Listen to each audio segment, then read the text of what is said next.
In 1969, a group of astronauts changed the world.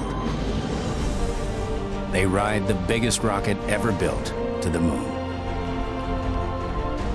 It's the culmination of more than 10 years of space pioneering and the foundation for more than 4 decades of exploring worlds beyond our own. This is the story of our greatest adventure.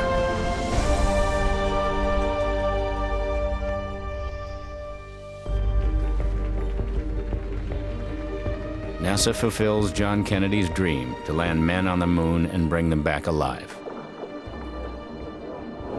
Neil, Buzz, and Mike, I want you to know that I think I'm the luckiest man in the world in welcoming you back to Earth. But Neil Armstrong and Buzz Aldrin clocked just 2.5 hours walking on the surface. Their successful mission paves the way for fellow astronauts to embark on more advanced lunar exploration. Trainers came to us one day and said, "We're going to teach you what you need to know when you get to the moon." We said, "Hey, we know. We're going to put up the flag, we're going to talk to the president, we're going to come home." They said, "Yeah, that's what you think." Just 4 months after the first landing, Apollo 12 carries Pete Conrad, Richard Gordon, and Alan Bean to the moon. 257 feet coming down 5. Unlike Apollo 11, Conrad and Bean make a pinpoint landing. Contact lights, outstanding, man. The area is called the Ocean of Storms, the site of an ancient volcano. They spend nearly 8 hours collecting 75 pounds of moon rocks. Pete, you're 34 minutes into the EVA and you're right on the nominal timeline. We were tired, we were dirty. It went by pretty quick, but we did a lot of hard work. From an unmanned probe that landed 2 years earlier, they retrieve parts that contain a remarkable discovery. Bacteria from Earth seem to have survived in the vacuum of space. When you're the only 2 people on the moon and everybody else is 240,000 miles some other direction, you're an explorer. For the next moon mission, NASA geologists choose a more dangerous landing site, the heavily cratered lunar highlands. I've always thought that our crew, Apollo 12, could have flown any mission as good as anybody else, probably, except 13. NASA makes scientific research a primary mission objective. The crew of Apollo 13 takes special training in lunar geology. The rocks astronauts bring back could begin to answer questions about where the moon came from. The geology training was really a lot of focus on the protocol of sampling. So when we got back, they could understand where they come from and how they fit into the context of the area. The commander of Apollo 13 is Jim Lovell, a veteran of 2 Gemini missions and Apollo 8. He's NASA's most experienced astronaut. One of the things I wanted to do before I retired from active spaceflight was to land on the moon. That's the reason why I had got into NASA in the first place. That was the whole thing. So I was looking forward to 13. Jim Lovell's crew has been training together for almost a year, even before being assigned to Apollo 13. But the team is broken up just 3 days before launch. Jack Swigert is a last-minute replacement when the command module pilot is exposed to the measles. On every flight, we ended up getting pressed into the corner. There were a lot of last-minute details. Changes were still being made. Swigert joins the 2 lunar landers, Jim Lovell and Fred Hayes. Their destination, a difficult landing site in the moon's Fra Mauro Hills. You know, when you're an astronaut, you've got to buy into a lot of risk. Nobody's going to save you if the hardware doesn't work. You buy into that stuff if you're going to be an astronaut. If you can't buy into it, don't be an astronaut. T-minus 25 seconds and counting, and Apollo 13 is go. You know, you're sort of relaxed. because there's only two things that are going to happen. Either it's going to go as planned, or something is going to go wrong. This was my last chance to get to the moon. Ignition sequence has started. 6, 5, 4, 3, 2, 1, 0. We have commit and we have liftoff at 2:13. The Saturn V building up to 7.6 million pounds of thrust, and it has cleared the tower. This is Mission Control Houston. We appear to have a good first stage at this point. Flight Dynamics Officer says the trajectory looks good. We show a 1/2 mile in altitude at this time. Apollo 13 is just the 8th launch of the most powerful rocket ever built. Roll complete and we're pitching. Roger that. Stand by for mode 1 Bravo. Gene Kranz monitors all aspects of the launch from his desk at Mission Control in Houston. The flight director's job description is very simple. It's only one sentence long. It says to take any actions needed for crew safety and mission success. Crew safety is number 1, mission success is number 2. Fred, one more thing on the TV. If you could come down to F-22 again. I was pretty busy getting equipment out, and occasionally getting a chance to sneak a peek out the window. Even though you've seen pictures and footage from previous flights, it's unbelievable when you're there looking out. More than halfway to the moon, the crew broadcasts live from the spaceship for television viewers on Earth.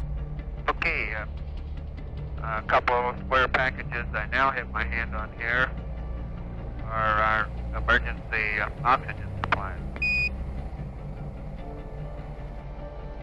The astronauts don't know the networks aren't carrying their broadcast.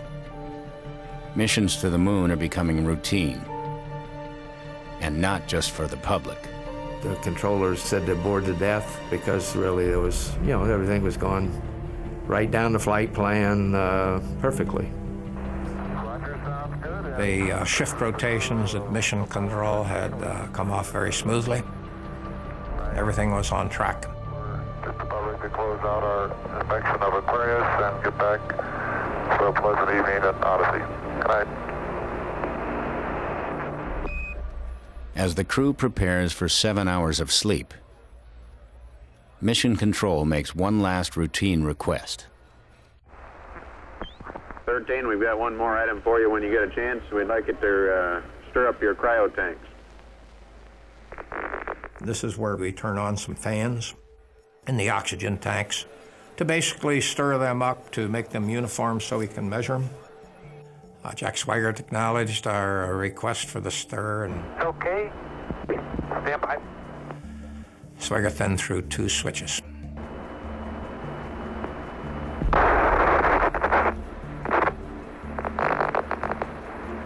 A light came on that said there was something wrong with your electrical system. But before we could digest that information, 2 more lights came on that said 2 out of 3 of your fuel cells had just died. It was now 55 hours, 55 minutes and 4 seconds from launch. My voice loops come live. Hey, flight, you've had a computer restart. Roger, restart. Another one says antenna switch. Another one says main bus interval. And then down from the spacecraft, Lovell calls. Okay, Houston, we've had a problem here. Can I say again, please? Houston, we've had a problem. Lights were coming on, noise all over, jets were firing. I had no idea what was going on. I looked up at Fred Hayes. I could tell from his expression he had no idea. RCS system, cryogenics, electrical power, AC power, DC power. I quickly looked at Jack Swigert. His eyes were as wide as saucers. He didn't know what was occurring. We had a pretty large bang associated with the caution and warning there. I thought that we've had another power glitch. We'd had 2 earlier in my shift. And we're going to solve this problem quickly and get back on track. Mission Control, of course, was being a couple 100,000 miles away was a little bit slower in realizing what was happening. They were chasing down a trail that said it was an instrumentation problem. Voice communications was solid, but the telemetry made absolutely no sense. But the real impact came when Jim Lovell was looking out the hatchman and says, "Hey, Houston." Yeah, that's the good for the AC. And it looks to me, looking out the hatch, that we are venting something. We are venting something out into space. I could see a sea of debris around us, of little twinkly things moving out away from the spacecraft, which I'm assuming is frozen oxygen. Now, Jack, is that right? Roger, we copy your venting. I was in mission control, and Jim Lovell said, "We got a problem," and he was right. I thought we'd lost him when I saw that second oxygen tank leaking out. We were in serious, serious trouble. From then on, it was survival mode. Okay, now let's everybody keep cool. Let's solve the problem, but let's not make it any worse by guessing. What they do know is bad enough. Both oxygen tanks are losing pressure quickly. 2 of 3 fuel cells are dead. Without oxygen, the remaining fuel cell won't last long. The quantity indicator on the second oxygen tank was moving downward.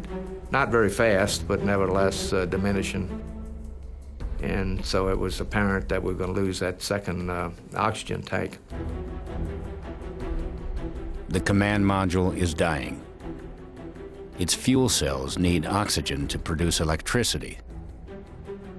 And the crew needs oxygen to breathe. Their only hope is the lunar module. I realized we were shortly going to be out of oxygen, and they were going to have to use the lunar module as a lifeboat to get home. The lunar module has its own oxygen and power, but it's only equipped to support 2 people for 2 days. It's going to take 4 days to get 3 astronauts back to Earth. Jack, about how long is Every minute is critical. Very long procedure, Fred. We figure we've got about 15 minutes worth of power left in the command module, so we want you to start getting over in the LEM and getting some power on that. Following standard You ready to stop procedure, your procedure? it should take lunar module pilot Fred Hayes 2 hours to activate the Okay, LEM. and the CSM. Stand by. When I drifted down, we had our activation checklist that we used. As I went through the checklist, draw a big X through whole sections and move on. With just moments to spare, Hayes powers up the lunar module. But living in the LEM means they can't fire the powerful command module rockets to reverse course back to Earth. They'll need to make the longer trip around the moon. I made the decision that we would go around the moon as opposed to use a direct abort, because I would have to jettison my lunar module. And I didn't want to lose my lunar module, which I considered a lifeboat. Mission control, we're now looking towards an alternate mission. Swinging around the moon and using the lunar module power systems. That sounds like good news. Lovell fires the engine of the lunar module to set their course around the moon and home again. The lightweight LEM offers little protection against the extreme conditions in deep space. To conserve power, only essential instruments are turned on. It was flimsy, and it was not designed for long habitation between the moon and the Earth, which is pretty cold.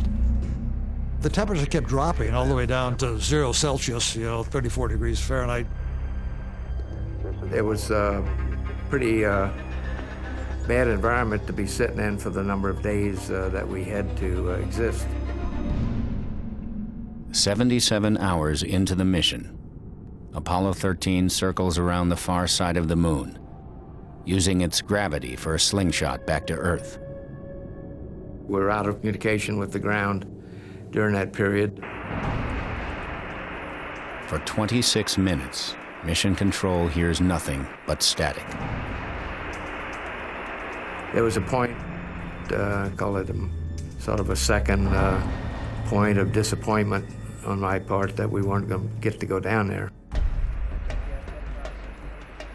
The biggest question for Mission Control is whether the limited supplies in the LEM will keep the crew alive long enough to reach Earth.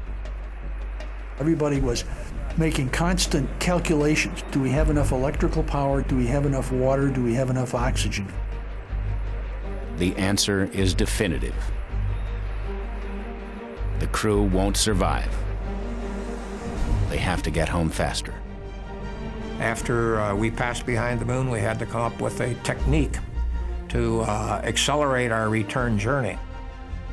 We were going to have to use the engine of the lunar module a second time to speed up to get back. Otherwise, we'd be out of power. Ignition.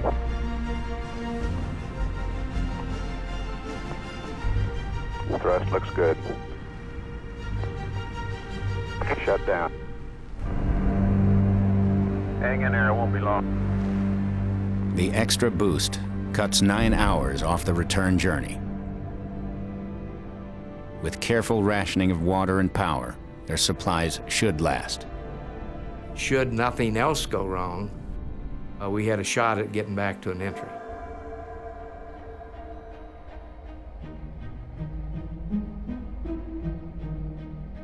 While conditions in the LEM are miserable, the low temperatures won't kill them. But every breath they take produces a poison that can. Carbon dioxide was beginning to build up in the lunar module atmosphere. The canisters to remove carbon dioxide in the lunar module, there were only enough of them for 2 people. We were 3. And as the CO2 level in the blood goes up, your muscle function is going to stop. And you're going to lose consciousness and die. There are spare canisters in the command module, but a basic design error renders them useless. The command module carbon dioxide scrubber was square, but the lunar module was round. So we had to rig up a deal that would work this square deal in this round hole. The crew was faced with suffocation. So engineering came up with the idea to fabricate an adapter. They brought it in, we got down on our hands and knees, and they made me build it. And once I had built it, they said, okay, you know how to build it, now go tell Jack Swigert how to build it. We did it with duct tape, with a piece of plastic, a piece of cardboard, and an old sock. And he plugged it in, and lo and behold, that CO2 level just came down so slick. It was great. As they approach Earth, the crew prepares for one of the most dangerous parts of their mission: re-entry. They need to get back in the command module and jettison the LEM that's kept them alive. We were concerned because this command module had not been powered up for days, and so it had gotten very cold inside. And how was the heat shield going to respond? And is it going to work through the heat of the reentry? We're not going to be able to do anything about it, and we got to get through the entry. It's the only way to get home.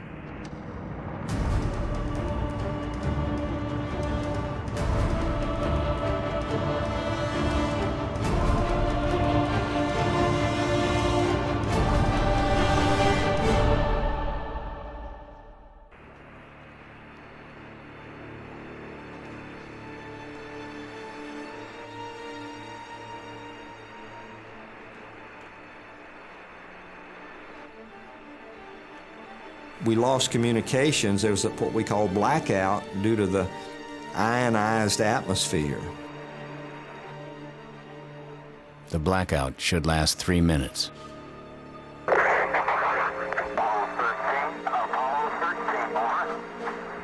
Hello, Aquarius. Hello, Apollo 13, and no response. Within 2 minutes now from time of drogue deployment. After 4 minutes, still nothing.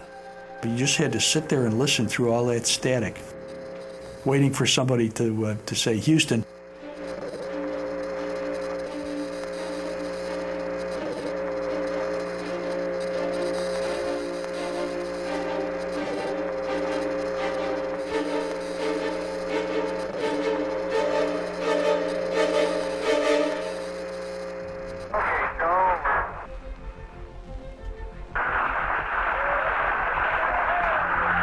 want to see Houston? We show you on the mains. It really looks great. 1-0.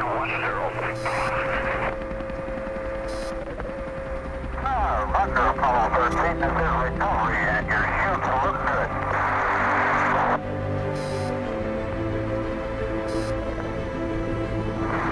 This is recovery, over. Photo 1 flagged in at this time. The 3 chutes are... And when we finally hit the water, then we knew that we were 100% safe. They landed right where they were supposed to land. It was awesome.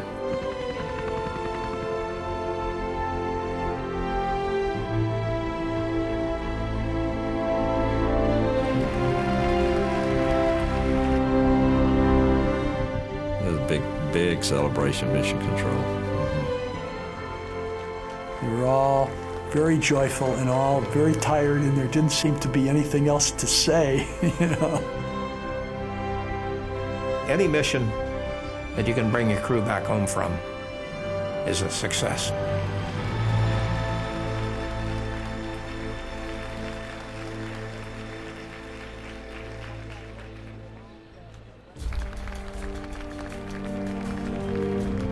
The men of Apollo 13, by their poise and skill under the most intense kind of pressure, epitomize the character that accepts danger and surmounts it. Theirs is the spirit that built America.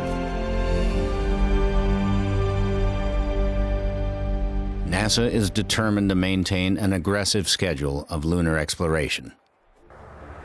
9 months later, And we're free. Apollo 14 is racing to the moon. The commander is Alan Shepard, the first American in space. Their destination, Apollo 13's landing site, the Fra Mauro Highlands. We're on the surface. Okay, we made a good landing. We made a slope, but other than that, we're in great shape. I'm right on the landing site. Scientists think this region could hold clues from the time the moon was just being formed. The astronauts bring a handcart to haul 90 pounds of rocks back to the LEM. And Alan Shepard even finds time to convert the rock sampler into a golf club. Genuine 6 iron on the bottom of it. Well, I'm going to try a little sand trap shot here.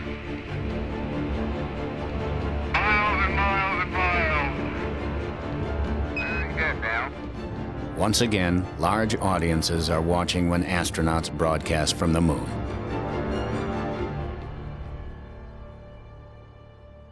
With the success of Apollo 14, NASA plans to expand its lunar explorations with a bold new series of missions.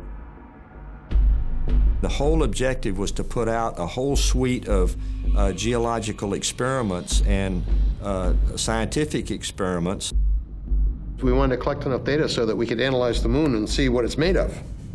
What is the structure of the moon? Is it like the Earth? Is it like an asteroid? Is it, what's the structure of the moon? For the new missions, astronauts will spend more time on the lunar surface and bring back heavier payloads of moon rocks. For more ambitious explorations, they'll have to cover a lot more territory. NASA develops a revolutionary vehicle. The lunar rover was a very, very creative effort. We knew we wanted a vehicle that could roll along on that what seemed like sandy kind of a surface. And it had to be operable by people in suits that were very, very stiff and without a whole lot of mobility. The lunar rover is a four-wheel drive two-seater. It has a top speed of 8 miles per hour. A magnetic compass won't work on the moon, so a computer constantly plots a straight line back to the LEM. Charlie and I worked on a lunar rover vehicle over at the Marshall Space Flight Center, and it was a great driving machine. We had the car to broaden our exploration base. Before the car, we had no ability to walk more than 300 or 400 yards. But with the car, we could cover a radius of about 5 miles.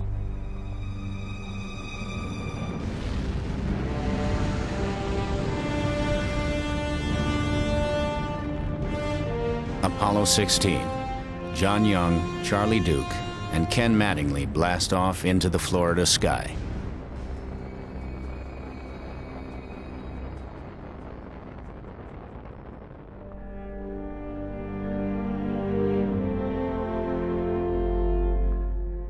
Young and Duke used the lunar rover to explore an area known as the Descartes Mountains. This is going to be a good day, Charlie. Oh, spectacular. Just spectacular. And here we go.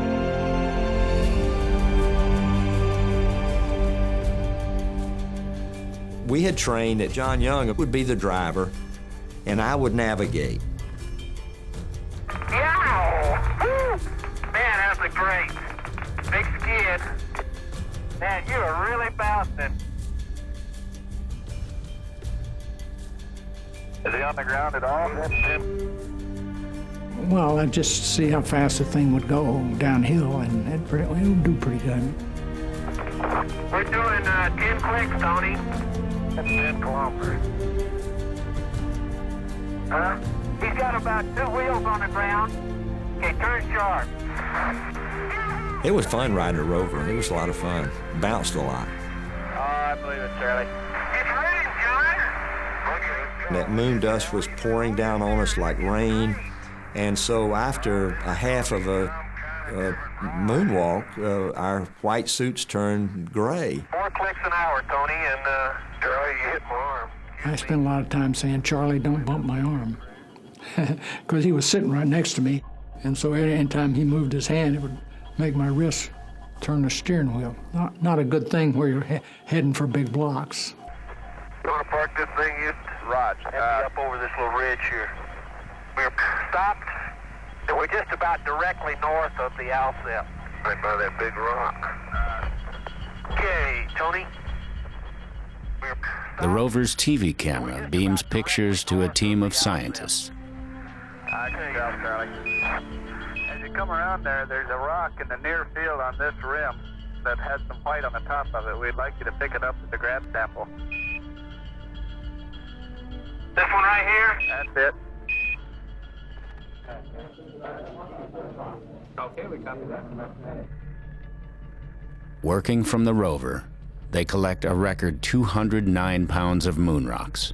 We could collect a lot more rocks, and we could see a lot of variety of rocks as we journeyed across this landing area that was selected for its geological significance. So it really revolutionized the lunar surface exploration.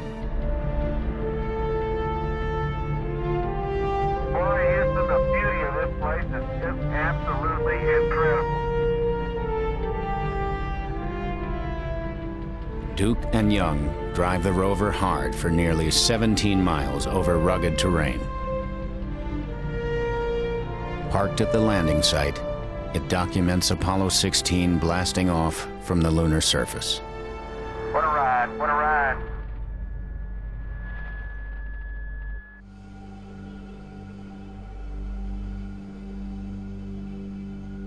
Apollo 17 targets another geologically rich area of the moon. But this will be Project Apollo's final lunar landing. Budget cuts force NASA to scrub 3 more missions already scheduled. We were disappointed because they canceled 18, 19, and 20. We had the hardware. We had crews picked. And all it was operational money.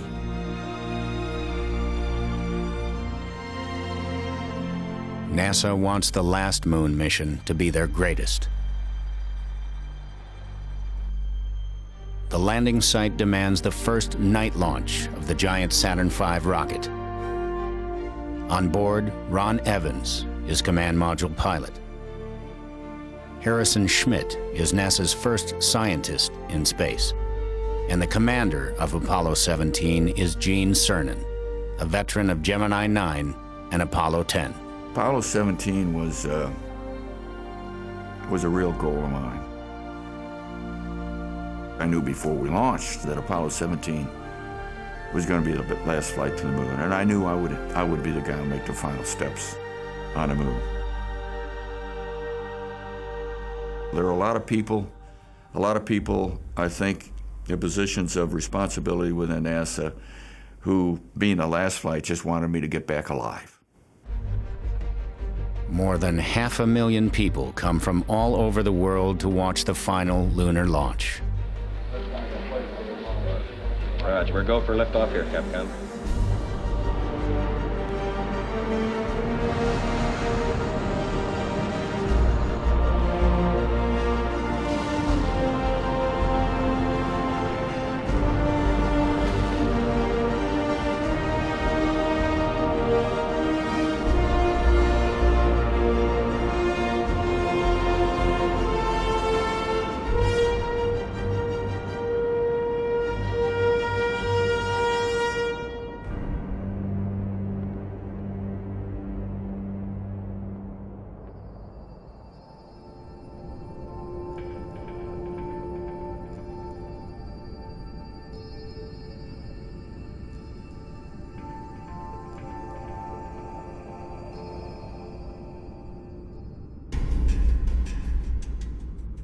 Apollo 17 is Gene Cernan's second trip to the moon.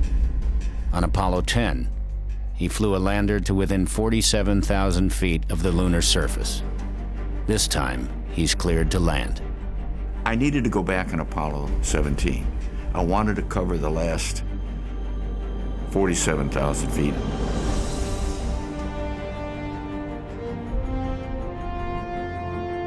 I've been to the moon, folks. I'm not going back again, not to land. And I think people knew that.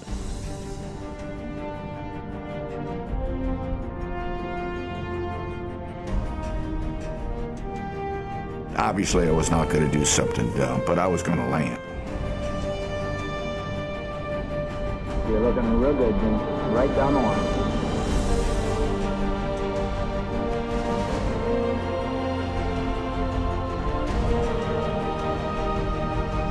Stand by for touchdown. Stand by.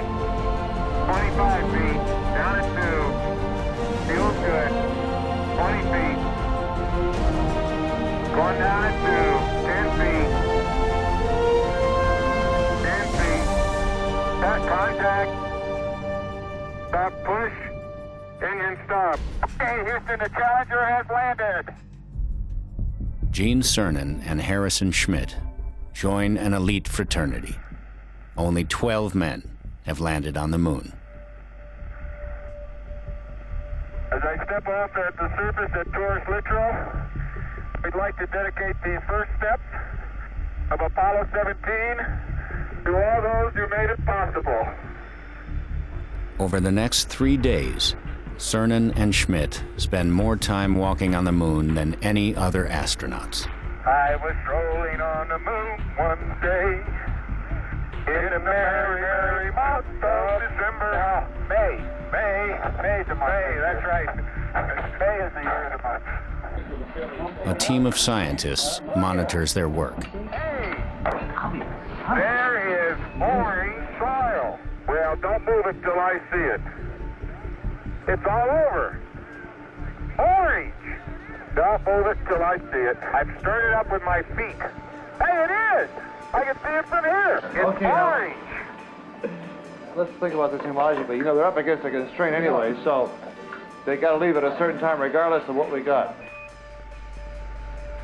We'd like you to leave immediately. Okay. My golly, this time goes fast. 3 years after Neil Armstrong became the first man to walk on the moon, Gene Cernan prepares to be the last. When I crawled up the ladder, I knew I wasn't going to be coming this way again. And I just wanted to stop time. I wanted to freeze time. I want to take advantage of this moment. Okay, 1 minute, Houston. We're 50 seconds now, and we're go. You're looking good here. It's only 11 years since Alan Shepard became the first American in space, and John Kennedy challenged the U.S. to go to the moon. Now, Apollo 17 is the end of an era. It's like the breaking off a love affair. You've had a marvelous time, but now it's time to bring that relationship to an end. 3, 1, ignition. Burn away, Houston. Vector good. Mag start. Good over. Here you have good thrust.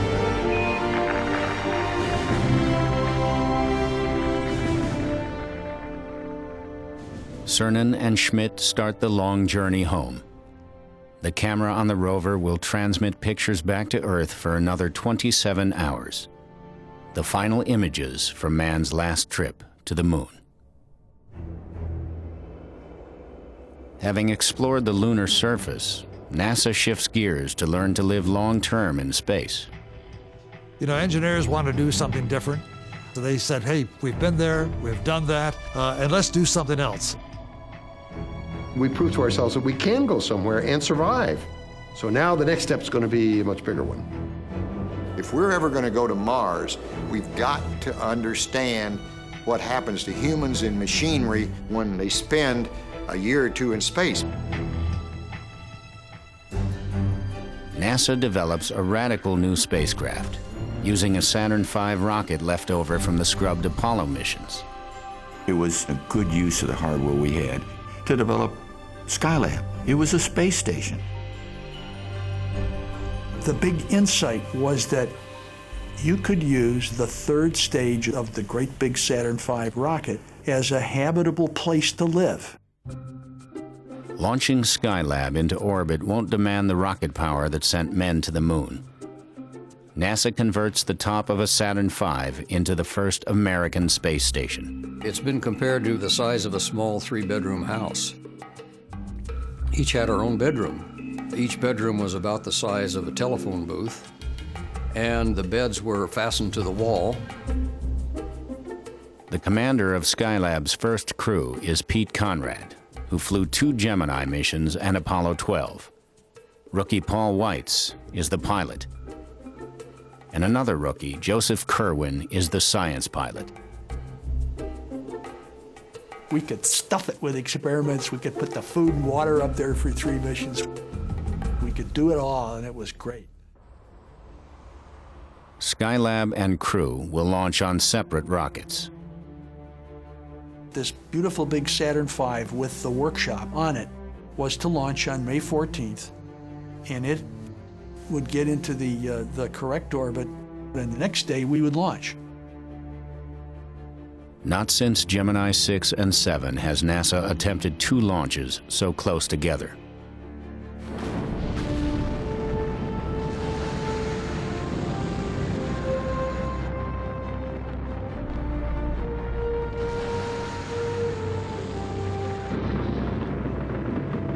The unmanned Skylab flies first.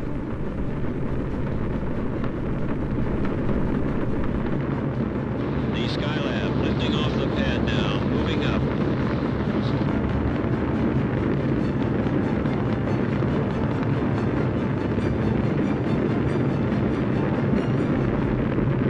Skylab has cleared the tower. Looked like a great launch. Went right up into the sky as far as we could see it and was on its way successfully. Pretty soon, the news from Mission Control began to get bad. There had been a G-shock and a sudden acceleration on the way up. They didn't know what caused it. Skylab space station now in orbit. Still some doubt in the minds of flight controllers here in Mission Control as to whether the main solar panels on the workshop have indeed deployed. One of them didn't respond at all. The other one, just a trickle of current that they could see. The planned 28-day mission is not possible without the workshop main solar panels. Meanwhile, the temperatures, both outside and inside of the workshop, began to rise. We have insufficient electrical power, we have temperatures that are out of control. It looks like the heat shield is gone. We just had to sit around and wait and worry and wonder whether or not we were going to end up getting a mission or whether we were going to lose the whole mission. People in Mission Control were about ready to give up, I think. The second response 5 minutes later was, come on, we're engineers, let's get to work on this thing and see what we can do. They stopped the next launch, and they said, now your job has changed from activating the workshop to saving the workshop and then activating. Skylab's biggest problem is heat from the sun. Engineers quickly design a giant parasol. They not only had to understand the problem, they then had to design the hardware, they had to build the hardware, they had to test the hardware, package it for flight, and get it to the spacecraft. After a 10-day delay, Kerwin, Conrad, and Weitz finally launch, NASA's first repairmen in space. T-minus 7, 6, 5, 4, 3, engine sequence start, 2, 1, 0. We have launch commit and we have liftoff. The clock is running and Skylab has cleared the tower.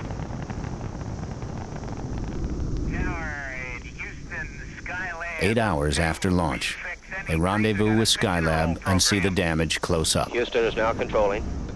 Pete flew our command service module around, and we took not only photographs but also television, whose images could be dumped to the ground.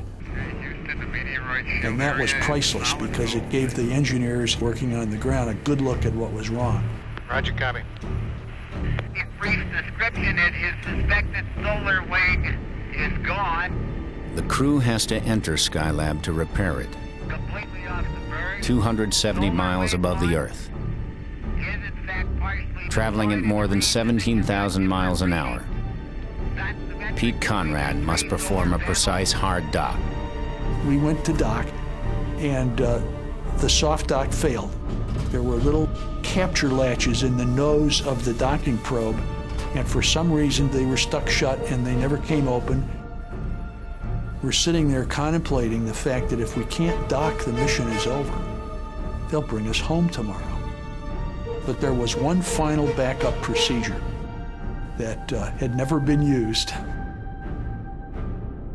If you got in there tight, they would go.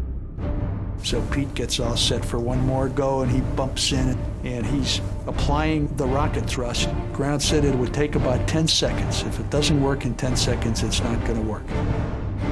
And the probe nestles into the drogue. And we're counting 1, 2, 3, 4, 5, 6, 7, 8. Rat-a-tat-tat, man, and all the latches latched. It was like an explosion up there. Got a hard dock out of it. Hey, way to go. And we were so relieved.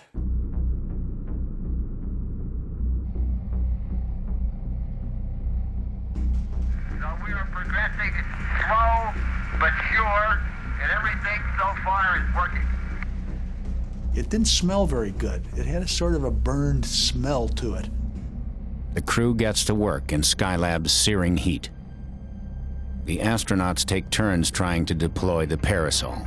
They put out this parasol, which was extended out through a little 10 by 10 inch aperture. Okay, Houston, we had a clean deployment as far as the rods clearing and everything. Now, right at the moment, And then a spring was released, and the fishing rods pulled up. oscillated the rod in and out stroke-wise rapidly. It was successful, and the temperatures began to come down. They came down from the 130s to the mid-80s.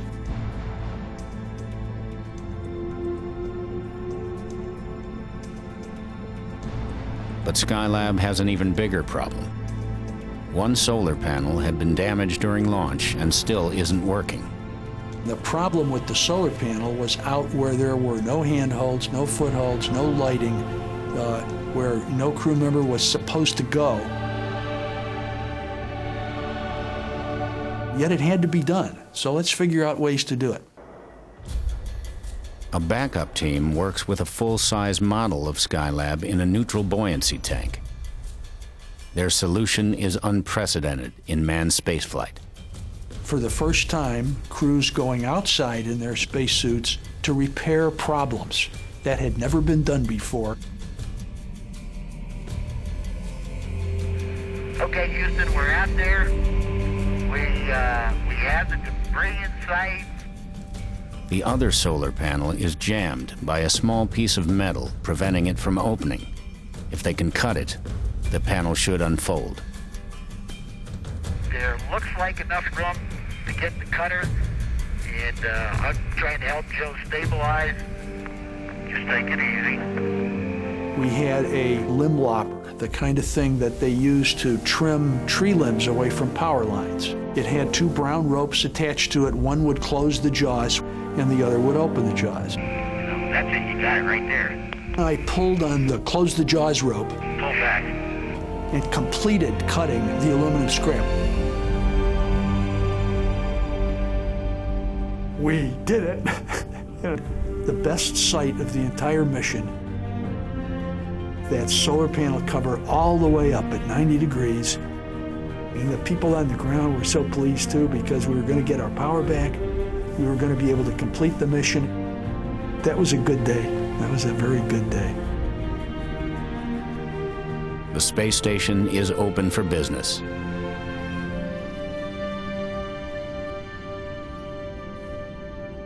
Over the next 8 months, Skylab is home to 3 crews, each setting new records for astronauts living and working in space. You fly from one side to the other. We had erected handrails in there to move along. You don't do that. You don't use any of that stuff. I can remember the first week or so, I'd do flips on the way. The feeling of being Peter Pan, of being your own spacecraft flying around the Earth, is awesome and incredible. We were zipping around there as if we had never been other than weightless. Skylab crews log more than 3,000 hours of scientific experiments and transform our understanding of the sun. The work itself was fun, because this is kind of work that had never been done before. Skylab is the first step toward the human habitation of space. Jerry Carr, William Pogue, and Edward Gibson are Skylab's last crew. They went for 84 days, came back with less weight loss, less loss in muscle strength, in better shape all around than either of the first 2 crews. When we returned from the mission, the doctors opined that maybe we were in better condition when we got back than when we left. We demonstrated that you could go 3 months in space and come back in good shape. That was a triumph. The technology of the Apollo program not only carries astronauts to the moon and back, but allows humans to live and work in space longer than ever before. Space is basically a test of survival. Our ability to invent things that will allow us to use very limited resources. You have to use everything, and you have to use it as most efficiently and effectively as possible. Skylab provides the foundation for a permanent human presence in space and the exploration of worlds deep into the solar system. The power of space was to raise our aspirations to those things that are possible if we will commit